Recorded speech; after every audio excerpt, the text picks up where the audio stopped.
से जो ईश्वर और भगवान के नाम पर ठगी करते हैं, तो ये क्यों होता है, क्यों करते हैं? आपने बहुत बढ़िया प्रश्न किया। अभी बद्री ब्लॉग्स में आपका स्वागत है और पूजा जी आज आई हुई हैं हमारे पास में, ये भी ब्लॉग बनाती हैं, तो इनसे भी मेरी बहुत अच्छा से परिचय हुआ है। तो देखिए, ऐसा है कि जो लोग बहुत ही ज़्यादा ईश्वर का नाम लेकर के काम करते हैं, उनसे भी हमें सावधान रहना है। कैसे सावधान रहना है कि एक दुकान था, वो दुकान के ऊपर बहुत सारे मतलब सामान बिक्री होते थे, हर तरह का सामान बेचता था।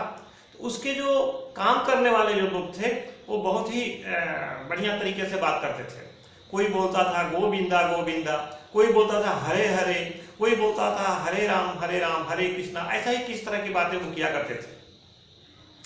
तो वो लोग जो थे, उनके दुकान पर जब कोई व्यक्ति आता था वहाँ सामान लेने के लिए, तो उनका जो सेल्समैन था वो बोलता था कि गोविंदा गोविंदा गोविंदा, मतलब अपने ये कोड वर्ड था उनका, ये कोड वर्ड था अपने मालिक की तरफ बताने के लिए कि गोविंदा ये गाय का तरह सीधा है, ये गाय की तरह सीधा है, गोविंदा गोविंदा गोविंदा, माने गाय की तरह कस्टमर जो आया हुआ है, टेढ़ा कस्टमर नहीं है, ये सीधा कस्टमर है। तो फिर एक बोलता था कि हरे हरे, क्या इसको हर लें, क्या हम इसको ठग लें? तो उसका मालिक बोलता था हरे हरे हरे हरे हरे हरे, मतलब उसको आप जल्दी से ठग लीजिए। तो इस तरह से लोग जो हैं वो भगवान के नाम पर, ईश्वर के नाम पर ठगी भी करते हैं, और ईश्वर के नाम पर, परमात्मा के नाम पर चालाकियाँ भी करते हैं। चालाकियाँ कैसे करते हैं? हमने सुनी है, बहुत साल पहले एक कहानी सुनी थी, उस कहानी को हम आपको बताने जा रहे हैं। बहुत साल पहले एक समुद्र के अंदर, पहले लोग जो यात्रा करते थे समुद्र के अंदर, जो व्यापार करते थे, वो व्यापार करने से क्या करता, सामान लाद करके धनिया गोल बीज जो भी होता था ले जाते थे, और दूसरे मुल्क से, दूसरे जगह से वो खरीद करके ला करके बिक्री करके पैसा ला करके अपना ये करते थे। तो समुद्र के अंदर बहुत सारे लोग बैठे हुए थे, बहुत सारे लोग आ रहे थे, तो समुद्र में तो तूफान उठता ही है। समुद्र में तूफान उठ गया। अब समुद्र के अंदर तूफान उठ गया तो सब लोग सोचे कि भाई हम लोग किस तरीके से घर पहुंचेंगे कि नहीं पहुंचेंगे, इसका कोई ठीक नहीं है। तो उन लोगों ने क्या किया, सब कोई भगवान को याद करने लग गया, कोई क्रिश्चियन जो थे जो उनको परमात्मा को याद करने लग गया। कोई बोला कि हे भगवान, अगर हम घर अपना पहुंच जाएं, अपने गांव पहुंच जाएं, तो हम लड्डू चढ़ा देंगे। कोई बोलता है कि हम दान दे देंगे, कोई कुछ कोई कुछ कोई कुछ। उसमें एक फकीर आदमी था, उस फकीर ने कहा, वो कुछ था, शांति से बैठा हुआ था, उसको कोई चिंता फिक्र नहीं था। जिस तरह से बच्चा जो है वो माँ के गोद में रहता है, लेकिन उसको चिंता नहीं रहता है कि माँ उसको गिरा देगी, पटक देगी, कुछ उसको चिंता नहीं रहता, उस तरह से वो बिल्कुल वो बैठा हुआ था। तो लोग कुछ कह रहे थे कि भगवान जी पहुंच जाएंगे तो ये दे देंगे, वो दे देंगे, वो दे देंगे, ये दे देंगे। तो वे लोग क्या किए कि वादा कर रहे थे। इतने में तूफान शांत हो गया, और वो फकीर था, उसने कहा कि भाई अब भगवान से वादा मत करो, अब हम लोग किनारे पहुंच गए हैं। लेकिन तब तक एक व्यापारी था, वो बोल चुका था कि मैं अगर किनारे पहुंच जाऊंगा तो अपने महल को बिक्री कर करके दान दे दूंगा, महल को बेच करके दान दे दूंगा। इसकी बात सारे लोग सुन लिए। जब सारे लोग इस चीज को सुन लिए तो अब आगे तो सारे लोग तो मन मन में बोले थे, एक आदमी थोड़ा जोर से बोल दिया था, उसकी बात उनको सुनाई पड़ गई। अब उसने कहा कि भाई देखो, तुमने तो वादा किया है किनारे पहुंच गए हम लोग, और अपने महल को तुम बिक्री कर करके सारा दान दे दोगे। बोला कि नहीं, जो मैं बोला हूं मैं अपने एकदम अटल रहूंगा, मैं दान दूंगा ही दूंगा। और उसने क्या, अपने घर पहुंच करके उसने ढिढोरा पिटवा दिया। उसमें पहले के जमाने में डम डम कर करके एक आवाज, उससे आवाज लोगों के गांव में होता था। उसने कहा कि मैं अमुक और अमुक दिन में, 1 महीना के बाद मैं अपने महल को बिक्री कर करके और मैं गरीबों में दान दे दूंगा। जितने भी उस अगल बगल के भिखमंगे थे बहुत खुश हुए, और वो सोचे कि आज तो बहुत बड़ा माल मिलेगा, सबको मिल जाएगा, क्योंकि बहुत सारा संपत्ति का वो वाला महल था।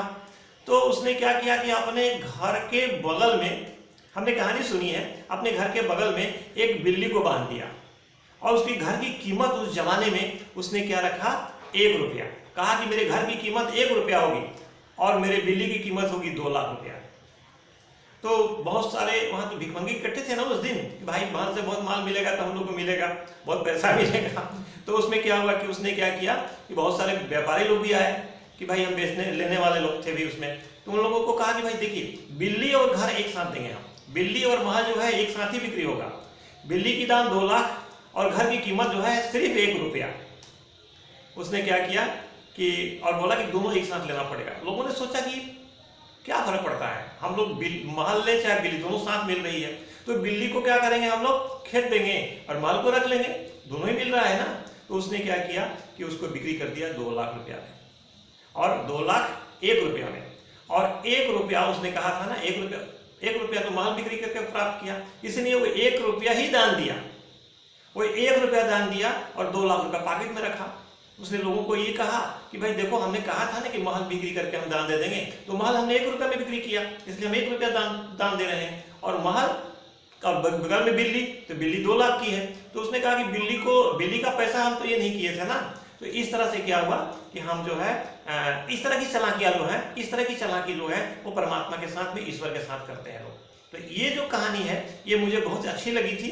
हम लोग भी आज जिंदगी के अंदर परमात्मा के साथ में एक उसको, जैसे कि एक ऑफिसर को कभी या किसी को जाते हैं, घूस देते हैं, पैसा देते हैं, तो भगवान को भी एक वैसा ही बना दिए हैं कि भाई हम भगवान के सामने कुछ देंगे, भगवान खुश हो जाएगा। भगवान को अरे जो दुनिया का मालिक है, जो दुनिया का संसार को चलाने वाला है, जिसने रोशनी पैदा किया है, उसको हम दीपक क्या जलाएं? जिसने हमें जिसने सारे फूलों में सुगंध बना दिया है, उसको हम फूलों से निकाल करके अगरबत्ती दिखाते हैं। मैं ये नहीं कहता हूं कि आप मत दिखाइए, आप भी दिखाइए, अपनी भावना से दिखाइए, लेकिन हम उसको कुछ भी नहीं दे सकते हैं, क्योंकि हमारा कुछ भी नहीं है। हमारा जो कुछ भी है वो हमारा अहंकार है। अहंकार हमारे अंदर मौजूद है, हमारे अंदर कुरीतियां मौजूद हैं, हमारे अंदर विकार मौजूद हैं, हमारे अंदर दुश्मनी, वैमनस्य इत्यादि सब मौजूद हैं। इन चीजों को अगर हम किसी को अगर दान देते हैं तो ये हमारा अपना है, क्योंकि हम ये सब लेकर के नहीं आए हुए हैं। हम यहाँ पैदा होते हैं, संसार के अंदर पैदा होता है, तो इस चीजों से हम परमात्मा को दें, वरना न कि